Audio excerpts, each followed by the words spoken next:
Hey everybody, M here. I apologize in advance if I start coughing or if my voice starts going out. I'm fighting a stress cold right now, so a little bit under the weather. But the topic for this week is how do we show our trans pride?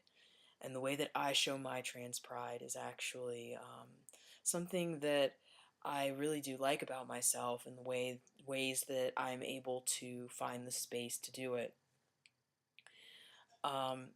I show my trans pride by being visible. One of the great things about um, being trans, I say great sarcastically, um, is that there is this sort of sense of invisibility because either people don't want to see you or people just truly don't know that you exist. And it sucks.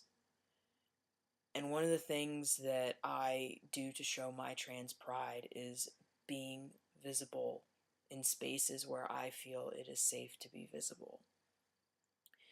For example, I like talking.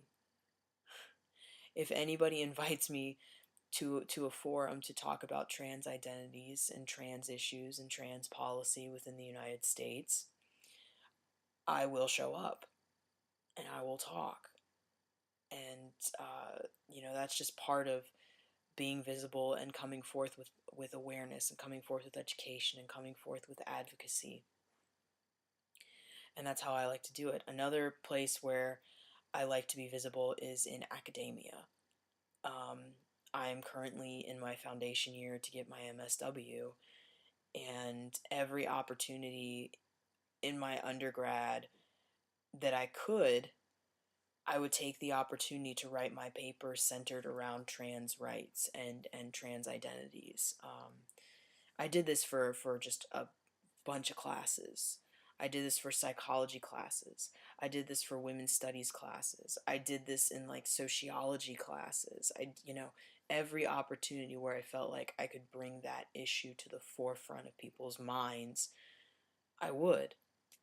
Because, of course, people are going to talk to you about it and say, "What are you writing your paper on?" And I would say, "Well, I'm writing it on this." And of course, because they've never heard of it, they want to hear more about it. So being visible in that sense, it brings it to the front of the minds of the teachers who are actually reading the papers and grading them.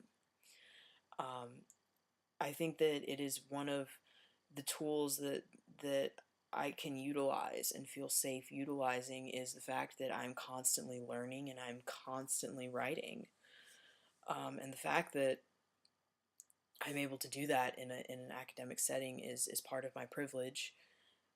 But it is also part of how I can use my privilege to actually show my trans pride and be visible and educate multiple people on the subjects and on the issues that this community faces every day. So that's my video for this week. Hopefully I'll feel better next week, but tune in.